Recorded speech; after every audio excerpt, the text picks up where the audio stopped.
Hello বন্ধুরা, welcome to আরকে sports. আশা করি তোমরা সবাই সুস্থ ও ভালো আছো। তো এই ভিডিওতে মোহনবাগান দলকে নিয়ে আপডেট শেয়ার করা রয়েছে। এর পাশাপাশি ব্রাইট এনেবাকারকে নিয়েও কিন্তু রয়েছে একটা বড় খবর। তিনি কিন্তু এমন একটা কমেন্ট করেছে যে কমেন্টের জন্য কিন্তু এখন রীতিমতো তাকে নিয়ে আলোচনা শুরু হয়ে গেছে। তো সেই কি কমেন্ট করেছে সেটা তো জানাবো। তার আগে একটাই রিকোয়েস্ট করব, তোমরা এই ভিডিওটা শেষ অবধি দেখতে থাকো এবং এই চ্যানেলে প্রথমবার এসে থাকলে চ্যানেলটিকে তোমরা সাবস্ক্রাইব করে নিও। তো বন্ধুরা, ব্রাইট এনেবাকারে তিনি বর্তমান সময় দাঁড়িয়ে আল বিদ্যা এসসি দলের হয়ে তিনি খেলছেন।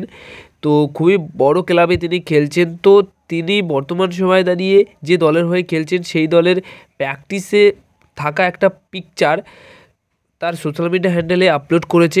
আর সোশ্যাল মিডিয়া হ্যান্ডেলে যেখানে আপলোড করেছে সেখানে কিন্তু একজন কমেন্ট করেছে তার ওই পোস্টে, সেটা হচ্ছে কি, please come back East Bengal, জয় ইভি বা জয় ইস্ট বেঙ্গল, এইরকম কমেন্ট করেছে। আর সেই কমেন্টের রিপ্লাই কিন্তু ব্রাইট এনেবাকারে দিয়েছে যে নেক্সট সিজন।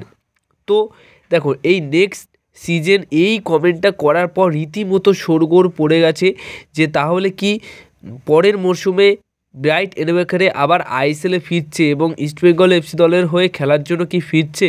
তো এই বিষয়টাই নিয়ে কিন্তু এখন আলোচনা শুরু হয়ে গেছে। তো ব্রাইট এনেবাকারে তিনি কিন্তু তার ক্লাস দেখিয়ে গেছেন একটা সময় ইস্টবেঙ্গল দলে খেলার সময়। তো তিনি যদি আবার ফেরেন, সত্যি কথা বলতে খুবই খুশি হব, কারণ তার খেলা আমার পার্সোনালি খুব ভালো লাগে। তো ব্রাইট এনেবাকারে যদি আবার ফেরে সেটা কিন্তু একটা দারুণ খুশির খবর হবে ইস্টবেঙ্গল এফসি দলের ফ্যানদের জন্য। কিন্তু নেক্সট সিজন এটা যেহেতু কমেন্ট করেছে, তাহলে এর মধ্যে কিছু না কিছু একটা ব্যাপার আছে, হয়তো ফিরতেই পারে, না ফেরার কিছু নেই। নাহলে অন্য কোনো কমেন্টে রিপ্লাই দিত, অন্য কিছু রিপ্লাই দিত, কিন্তু কেন তিনি নেক্সট সিজন এরকম একটা রিপ্লাই দিল, এটাই কিন্তু মেন প্রশ্ন। তো এখান থেকেই কিন্তু রীতিমতো আলোচনা শুরু হয়ে গেছে যে ব্রাইট এনেবাকারে হয়তো নেক্সট সিজনে আবার আইএসএলে ফিরতে চলেছেন এবং ইস্টবেঙ্গল এফসি দলের হয়ে খেলবেন। তো দেখা যাক শেষ অবধি কী হয়। বাট এই কমেন্টটা নিয়ে তোমাদের কি মতামত অবশ্যই সেটা কমেন্ট বক্সে জানিও। এবার যে বিষয়টা শেয়ার করব সেটা হচ্ছে মোহনবাগান দলকে নিয়ে। তো বন্ধুরা, বর্তমান সময় দাঁড়িয়ে মোহনবাগান দলের হেড কোচের দায়িত্বে রয়েছেন আন্তোনিও লোপেস হাবাস। তো আন্তোনিও লোপেস হাবাস শুধুমাত্র এই মরশুমেই হেড কোচের দায়িত্বে থাকবেন এবং এই মরশুম শেষ হয়ে গেলেই তার যে পুরনো দায়িত্ব রয়েছে অর্থাৎ টেকনিক্যাল ডিরেক্টরের দায়িত্ব, সেই দায়িত্বে তিনি আবার ফিরে যাবেন। তিনি কিন্তু আগামী মরশুমে কোনোরকমভাবেই কোচ থাকছেন না। তো মোহনবাগান দল আগামী মরশুমে নতুন একটা বড় মাপের কোচ নিয়ে আসছে, এটুকু কিন্তু তোমরা অনেক আগেই জানো। তো গতকাল একটা জায়গা থেকে খবর পাওয়া গেছে যে গতকাল নাকি যে কোচকে মোহনবাগান দল আনতে চলেছে সেই কোচের সাথে প্রি কন্ট্যাক্ট করে নিয়েছে। এবং যিনি খবরটা দিয়েছেন তিনি কিন্তু অনেক রকম খবর দিয়ে থাকেন, তিনি আর কেউ নয়, জ্যোতির্ময়।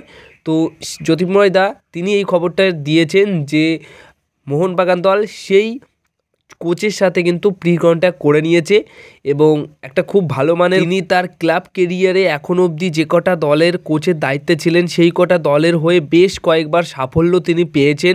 এবং এমন একজন কোচ যিনি কিনা যে দেশের থেকে সেই দেশের আর্মিতেও কিন্তু বেশ কয়েক বছর চাকরি পর্যন্ত করেছেন, অর্থাৎ অন্যরকম ধরনের একটা কোচ কিন্তু আসতে চলেছে। মোটামুটি তার কিন্তু এক্সপিরিয়েন্স আছে, আর্মি জয়েন করার একটা এক্সপিরিয়েন্স রয়েছে, যিনি আর্মিতে ছিলেন এবং ফুটবলের সাথেও তিনি কিন্তু যুক্ত ছিলেন। তো সব মিলিয়ে একটা এরকম মানের একটা কোচ কিন্তু আসতে চলেছে বা প্রি কন্ট্যাক্ট তার সাথে কিন্তু মোহনবাগান দল করে নিয়েছে। কিন্তু কোন দেশের কোচ বা কোথা থেকে আসছে এটা নিয়ে কিন্তু কোনোরকম খবর শেয়ার করেননি। তো সময় আসলে সেটাও কিন্তু তোমরা জানতে পারবে এবং সেই নামটাও কিন্তু তোমরা জানতে পারবে। কিন্তু বিষয়টা নতুন কোচের দায়িত্বে কে আসে এটা নিয়ে কিন্তু আমরা সত্যিই খুব এক্সাইটেড রয়েছি। নতুন নাম, আমরা নতুন কোচকে দেখব, এটাও কিন্তু একটা বিশাল বড় একটা ব্যাপার এবং ভীষণ একটা আগ্রহের ব্যাপার রয়েছে যে নতুন হেড কোচের দায়িত্বে কে আসতে পারেন। কারণ নতুন হেড কোচের দায়িত্বে যিনি আসবেন তার উপর কিন্তু আগামী মরশুমে দল গঠনের অনেক কিছু নির্ভর করছে। এমনও হতে পারে কিছু প্লেয়ারকে ছেড়ে দিতে তো দেখবই, তার পাশাপাশি অন্যরকম চমক কিন্তু আমরা কিছু দেখতে চলেছি। এছাড়া বন্ধুরা, হুগো বুমসকে নিয়েও কিন্তু রীতিমতো সেই কোচের এমন যে কোচ আসছেন সেই কোচের একটাই মন্তব্য রয়েছে বা একটাই তার ডিসিশন রয়েছে যে হুগো বুমস কিন্তু মোহনবাগান দলেই থাকছে। হুগো বুমস আগামী মরশুমে যে জায়গাতে এতদিন তিনি ছিলেন সেই জায়গাতেই আছেন, সেই পজিশনেই খেলার জন্যই তিনি আছেন। হয়তো এই মরশুমে টিমকে ব্যালেন্স করার জন্য আন্তোনিও লোপেস হাবাস তাকে আনরেজিস্টার করিয়েছে, বাট আগামী মরশুমে খেলার জন্য তিনি পুরোপুরি অ্যাভেলেবেল থাকবেন এবং তার সাথে যত বছরের চুক্তি রয়েছে তত বছরই তিনি মোটামুটি মোহনবাগান দলে থাকবে, এইরকমই খবর রয়েছে। তো এই ছিল আজকের ভিডিও। অবশ্যই নতুন কোচ কে আসবে এটা তো আমরা জানার জন্য এক্সাইটেড রয়েছি, বাট হ্যাঁ প্রি কন্ট্যাক্ট হয়ে গেছে এমনটাই খবর রয়েছে, সেটাই কিন্তু তোমাদেরকে জানালাম। এবার দেখা যাক কবে সেই কোচের নাম জানা যায়। বাট আগামী মৌসুম থেকে যেহেতু ফুটবল মোটামুটি প্রায় 10 মাস হতে চলেছে, কারণ বেশ কয়েকটা টুর্নামেন্ট আগামী মৌসুম থেকে চালু হয়ে যাবে। টুর্নামেন্টের সংখ্যা বেড়ে গেছে, যেটা তোমাদেরকে কিন্তু বেশ কিছুদিন আগেই জানিয়েছিলাম। ইন্ডিয়ান ফুটবলের যে অফিসিয়াল সোশ্যাল মিডিয়া হ্যান্ডেল রয়েছে সেখান থেকে কিন্তু জানানো হয়েছিল যে কোন মাসে কী কী টুর্নামেন্ট রয়েছে। তো সেই ক্ষেত্রে আগে থেকে কিন্তু দল গুছিয়ে নিতে হবে সবকটা দলকে, সেই মতো মোহনবাগান দলও তাদের কাজ কিন্তু শুরু করে দিয়েছে। এই ভিডিও ছিল, যদি ভিডিওটা ভালো লেগে থাকে তাহলে ভিডিওতে লাইক করো, চ্যানেলটিকে তোমরা সাবস্ক্রাইব করো।